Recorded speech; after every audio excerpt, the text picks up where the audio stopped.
So the last time I had the chance to speak with His Holiness was in 2006 in a room of, it was about 14,000 women at the time. And His Holiness asked the crowd and said, women need to be involved in more influential positions in the world.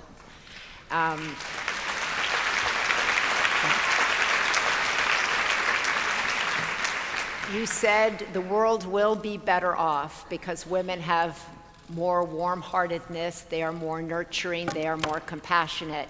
How are we doing in the world? How are we doing? How have we done in those last 3 years? Are women making a difference in the world?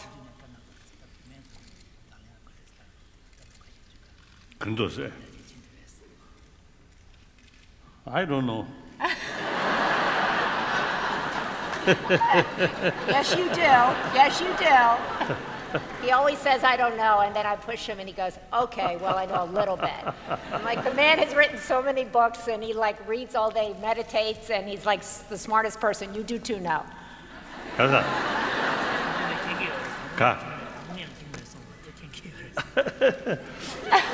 I think at least I'm quite sure, I think as a result of there are sort of conversation, and also many occasions in Europe and also America, I, on a number of occasions, you see, appealing people in general, particularly female, because of biological factor, female more sensitivity about others' pains and suffering. So our time, you see, we need special effort for promotion of human compassion. In that respect, female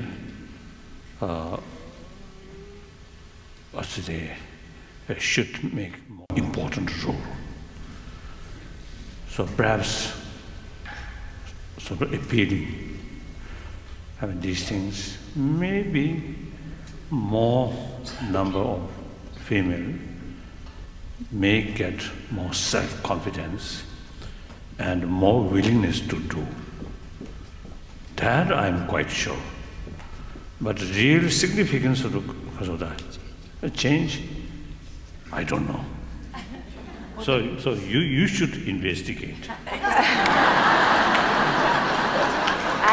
I am. Well, there's a lot of women who have self-confidence, but they hit barriers, and people perhaps don't think that they can run companies or run countries or be who they imagine themselves to be. So what would you say to men who perhaps don't think that women can do all those things?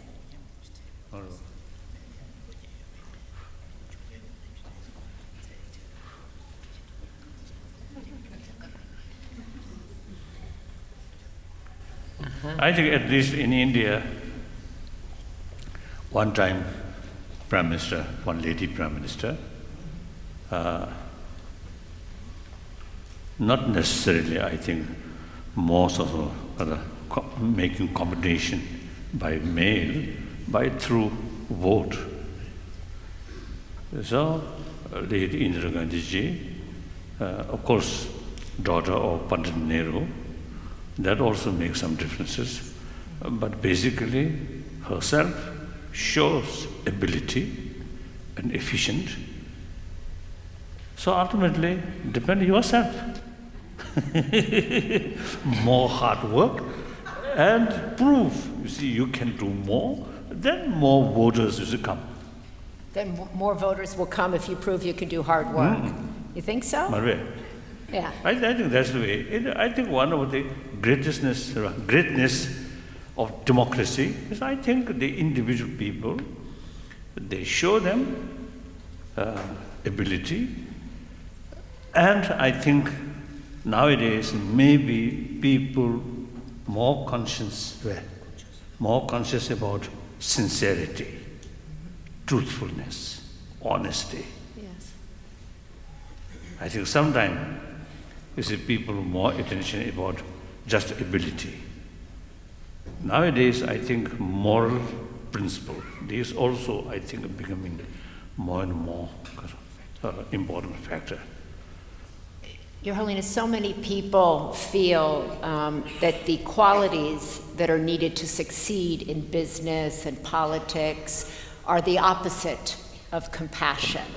That it's very tough out there, it's very competitive, it's, as they say in America, a dog-eat-dog world, and that if you lead with compassion, you won't succeed.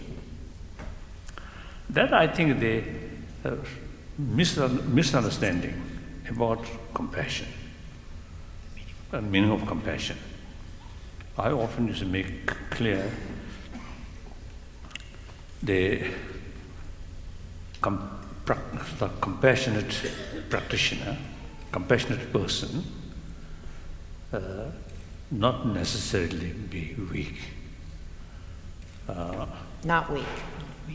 Not weak. Now, here we have to make distinction, the action and the actor. So as far as action is concerned, sometimes we need counter measure, and including a little bit harsh method. So in that respect, sometimes for immediate motivation, some anger also have a role. But then towards actor, always, a person always maintain compassion, sense of for the person. So there is no contradiction. Immediate motivation, anger, and tough measure, harsh method, that does not mean you really feel anger towards the person. Please so that we can do. How do we use our anger to get something done and then switch it to be compassionate to our neighbor? So such case, real motivation is compassion. Then in order to bring more harsh method, immediate motivation, anger. That's the way. Something that's always interested me about you, Your Holiness, is how you often talk about being able to be content and still outraged at social injustice. How do those two things coexist?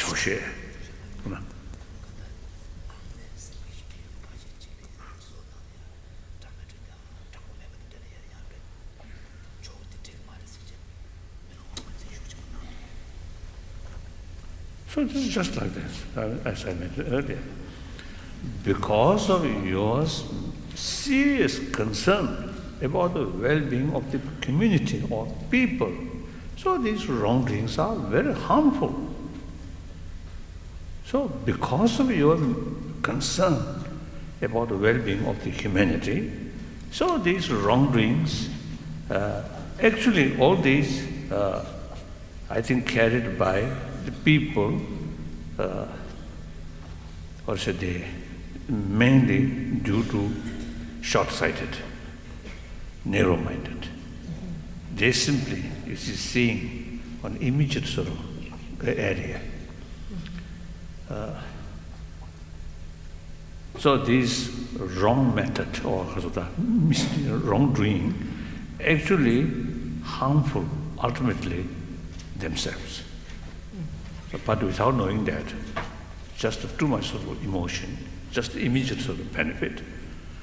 So therefore, there is reason to feel sympathy or concern for these people. So with that kind of motivation, then a harsh word or criticism like that. So there's no contradiction. No contradiction. Actually, compassion means well-being of other. Caring for well-being of other. So anything which ultimately harmful, then you have to oppose. Anything that is harmful, you have to oppose. Anything that is harmful to the others' welfare. To others' welfare, you oppose. And yourself also. I often is telling people, if it's a mad dog coming, then if you sit, compassion, foolish.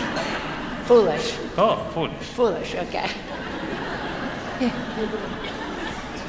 Yeah. What do you do to the mad dog that's coming? Oh, I think two ways. Either run away. One time in Nobulinga, we had one, Lhasa, yes. That day we have some, because of the offering, some ritual, some monk, and including my two tutors also there. So we carry some sort of ritual things. And then at break, I returned to my own house. So when I coming, walking, I noticed one big dog, A mad dog Without a leash. without a leash Without a leash, yeah. coming at you. No. There I saw. Then I ran.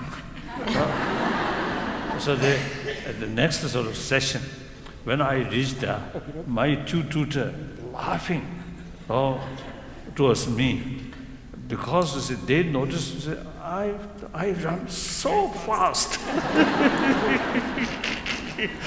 Because that energy brought by fear.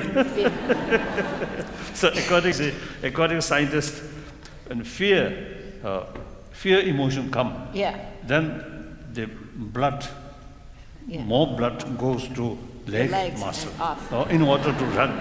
So I use that. Your Holiness, what are you afraid of in 2009? What do you fear?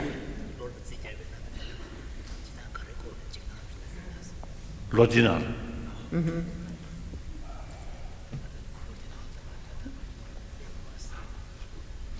I think the 2008 10th March crisis in Tibet.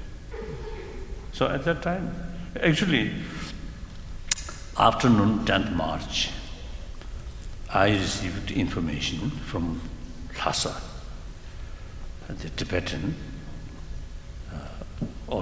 some Tibetan already moving for demonstration. Then I immediately got some kind of the experience which occurred 1959 10th March. Feeling of anguish or helplessness and much worry, anxiety, like that. So that in recent years, that's one of the, I think, more serious concern. But fortunately, so the disturbances of my sleep, no single day. His Holiness was saying that unfortunately he did not have a single sleepless night. But in terms of the future of the world, what is he afraid of? Is he afraid of us not being aware of our environment? Is he afraid of war? What does he worry about today, given the situation in the world? Is it poverty? I think environment issue. The environment. Then of course, the gap, rich and poor. Poverty. And those not only global level, but also the national level. This huge gap, and then those poor people, really helpless. And then sometimes You see, there are sort of difficulties bring more frustration. Frustration creates sometimes anger. So then violence. So that's really sad. There has been a lot of research done that says that one of the best ways to alleviate that gap and to deal with the poverty around the world is to empower young girls, to invest in young girls, empower them, educate them, do microlending for women. Do you believe in that, and will you make that part of your dialogue even into the new year and beyond? You mean that?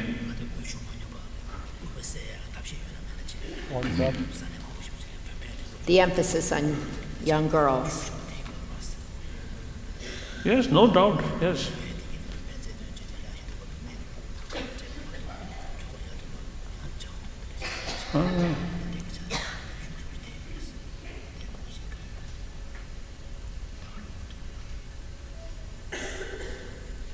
I haven't detailed sort of knowledge about that, but maybe the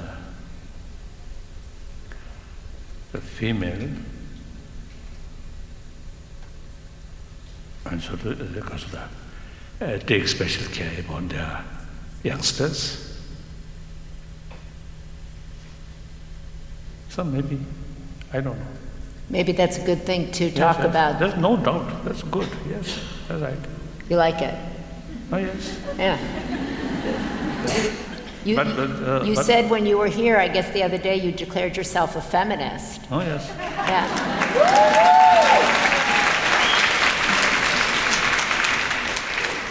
What does that mean to Because- you? Huh? What does it mean to you to be a feminist?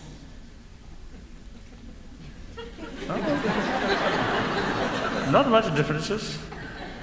Whether you call feminist, whether you call Kasoda. The other days I mentioned whether you call me God King or living Buddha or demon, doesn't matter. So let's go with the God, King, the Buddha, and the feminist. I think. So I mentioned, you see, I'm a supporter of women's rights. Those. because you see, I emphasize a special rule of the female. Now that very much relevant to today's world. So therefore, some people may describe me as a feminist. That I just mentioned like that. I don't know. I think that's good that you declared yourself a feminist because it means that you believe that the qualities that are inherent in women can perhaps have a positive influence on the world, and that women should have all the same rights throughout the world. Do you think there'll ever be a female Dalai Lama? Oh yes. Yes, That I always mentioned. I know. They actually, as early as '69, I officially stated that whether the Lama institution should continue or not up to Tibetan people. So that means that majority of Tibetan people feel the Lama institution is no longer relevant, and then this institution, I think 600 years, right? 6th century sort of tradition, and there's no problem. Because some people have the impression that the Lama institution is so important about Tibetan Buddhism. That's wrong. So then in case concerned people feel this institution should continue, should preserve, then the next question is how to succeed, right? What successor? Select the successor. There are also a different method, possibility. There are different methods. One I think quite reliable, quite safe sort of method is like the succession according to Pope among the cardinal. The system of choosing the pope. That's also very, very sound, very good. And then among Tibetan also, isn't that kind of a practice is already there. last several centuries. That kind of way is there. Then should people should choose the traditional way, then the selection or the choosing reincarnation. So in that case, in case the female Dalai Lama can be more sort of effective, more useful, then female Dalai Lama. Why not? And then also, in Tibetan tradition, there are some higher reincarnated Lama institution, actually female. I know one, I think 700-year-old institution of high reincarnated Lama, always female. So like that. Do you think if there were to be a female Dalai Lama, she would be accepted Yeah. by the other monks?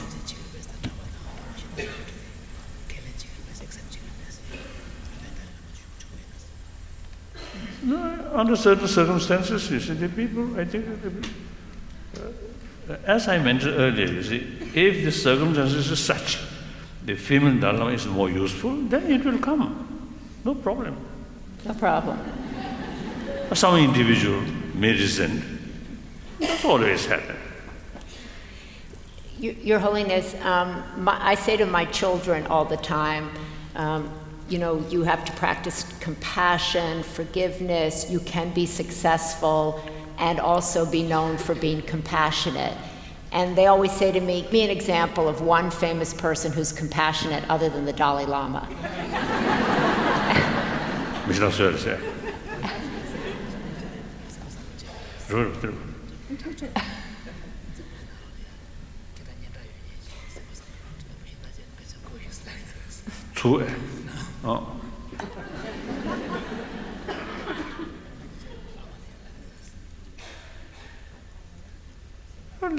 The late Mother Teresa, women.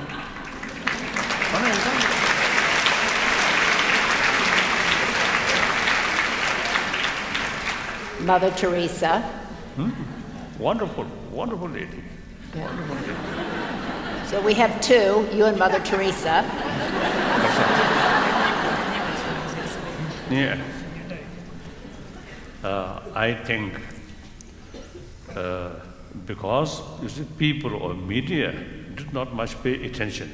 Otherwise, in these slums, India or Africa, in many places, I think there must be some people who really sacrificing their own privilege or their own well-being in order to serve those helpless people. I think there are thousands.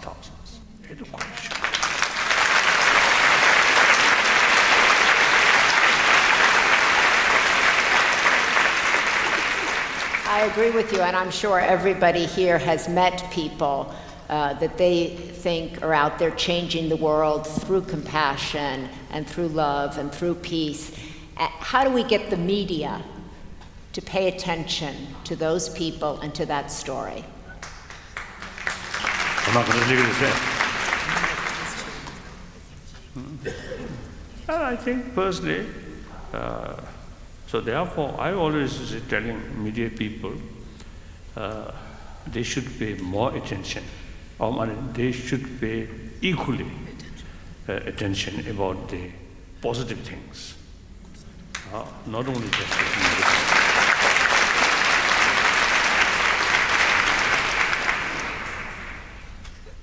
You think the media should be encouraged to pay more attention or equal attention to people's positive traits? More balanced reporting. Otherwise, you see, in the last several years, quite often, you see, some people ask me their anxiety about the future of humanity. So that means they have the impression or we human beings is so bad. So the world now becoming more doomed. So that impression happened because as in media usually, so all the pictures or televisions or news, all these negative things, killing, murder, or like that. So then people get the impression of humanity basically negative. And do you feel it's the opposite? Are you optimistic about the world today? Oh yes. Basically, I believe, not only just believe, I think there's reasons. Basic human nature is more gentleness, more compassionate, because our life starts with compassion. Clear.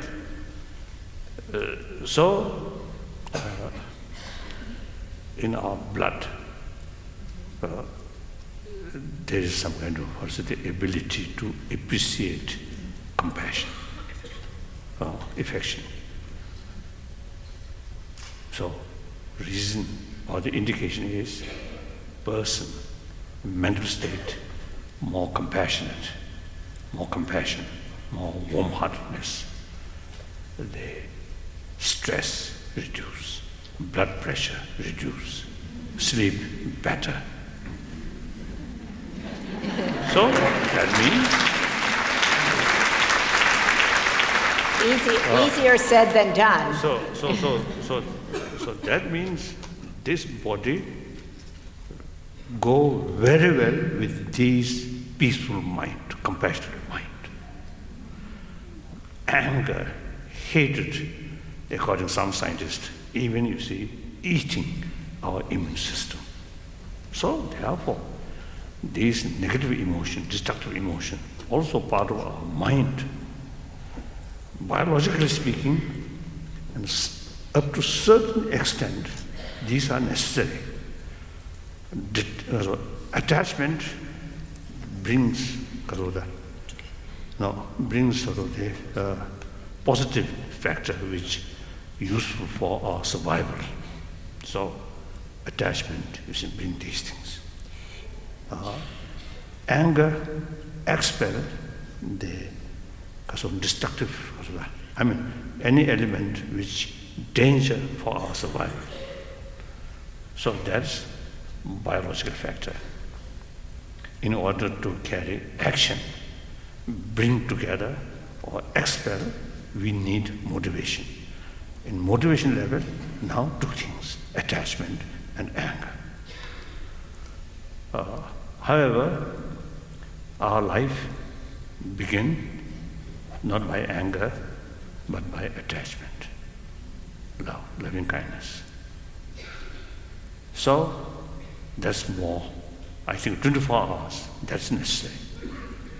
Anger, hatred, short period. Under particular circumstances, it develops. But generally, the compassion. Let's have compassion for the sound man. So, Your Holiness, you've been so here. therefore, compassion really works from the beginning up to death. At the time of death, a person knows now no longer usefulness of your friend, but still at that moment, if the person surrounded by a friend who really loves you, who really shows you affection, then the dying person feels happy. So therefore,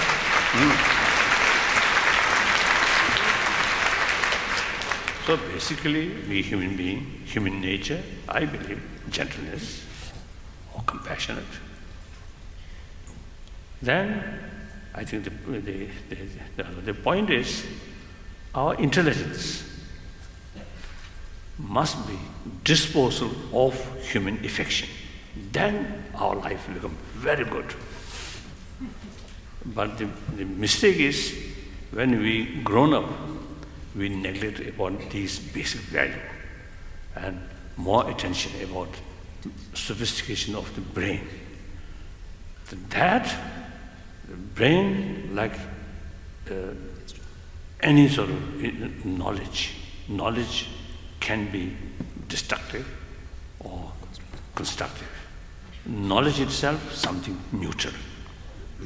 So other factor, the knowledge guided by hatred, then destructive. Knowledge guided by loving kindness, then positive, like that. Your Holiness, you've been here for 3 days talking to leaders from all over the world about compassion, a charter on... Not all over the world. Not all over the... They're not here from all over the world? Because Well, from parts of the world, 3/4 of the world. California, I don't know. But what have you learned? What has surprised you? What did you learn in Vancouver?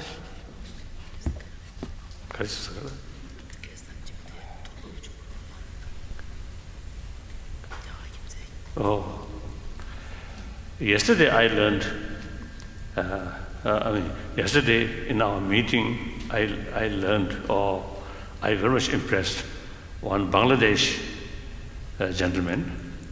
He start on a small level, on NGO. An NGO. Then is gradually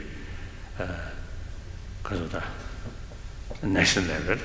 Then not only that, he exported his sort of expertise or his sort of experience to other countries. Oh, that's really wonderful, really wonderful. So one single person initiated, then eventually can be effect to, I think, millions of people. So that's wonderful. That I learned. Otherwise, I don't know. Of course, a short moment is very impressive. Is when people just talk. Actually, I always, they have this sort of attitude when meeting with people. Then some kind of education, learning. So each person. Or then yesterday, another person mentioned the last century. Over 200 million people killed. Then this morning here, the existing modern education is not adequate. These are something very good. Educational. Very educational, yes, like that. When we spoke in India, I went to visit His Holiness in Dharamsala, and I was struck by the school for Tibetan children, that instead of putting children in a timeout, they have peace corners in the school.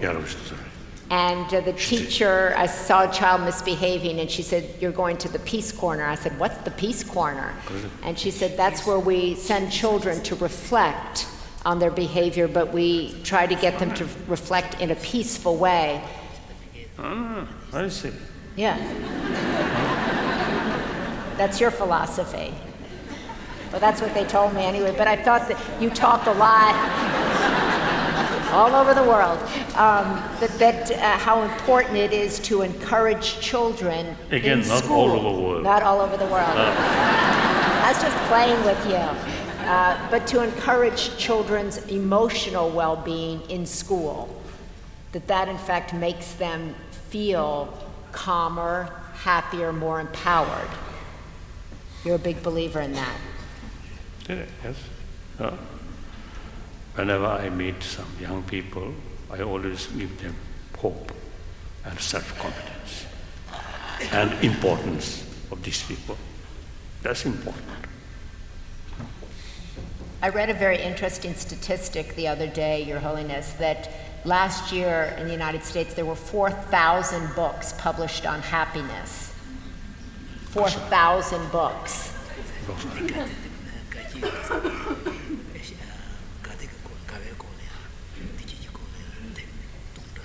Oh. And that women in particular were less happy than they had been in the 70s. So we're buying more books on happiness, trying to get happier, and we're getting unhappier. Why do you think that is?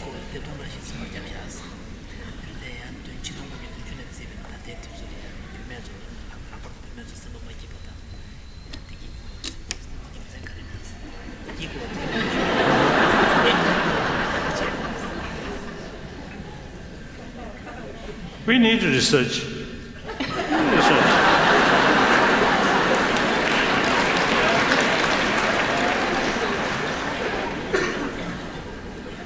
I don't know. You always told me it's very simple. Just concentrate on within, make yourself okay with yourself, and everything else will fall into place. Yes, sir. You told me that. That's right. Please, firstly, start within ourselves. Then that creates certain sort of atmosphere. Then other people also, I think, get some feeling, some vibration, including animals. So I often used to ask audience, including some professors, I think last year, I think in Oxford, I met some talk with some people and some professors of that great famous universities, some professors. So I asked them one question, that in species of mammals, including these insects, on what level their brain have the start ability to appreciate others something because of that, or affection. So because it seems to me mosquito don't have that kind of ability. Dogs and cats and many birds also they have the ability. So looks mosquito and such sort of small insects seems to see no ability. So I'm wondering what level, what size of brain have the ability. So no answer. So that also one field to investigation. Always much investigation. Finally, Your Holiness, some people here were talking to me about the need to rebrand the word compassion.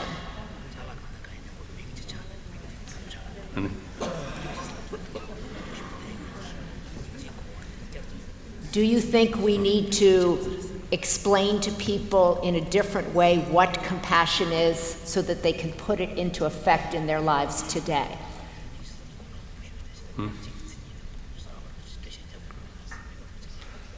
I think as far as Tibetan word is concerned, not necessary to that. But English, I think that's those, because those are the English expert. I don't know. It's one of those things you know it when you see it.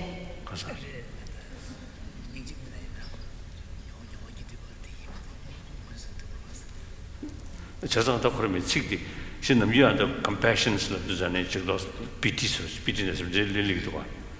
Yes, usually when I give the explanation or when I give talk about compassion, then sometimes I just make the definition of compassion. So it necessitates some kind of explanation. So if we find one word without this explanation, this is something because of the correct meaning. Yeah? That's good. That's simpler. But I don't know. You do too now. So I want to thank you, Your Holiness, because I know that there are going to be several women that are going to come out here, and you're going to talk about the role of women in peace, in promoting peace from a compassionate place, and what role women can have on bringing our world to a more peaceful place. Do you know something about that? Yes? You have something to say about that? Yeah. Then let us discuss Yes. later. Thank you so much for talking.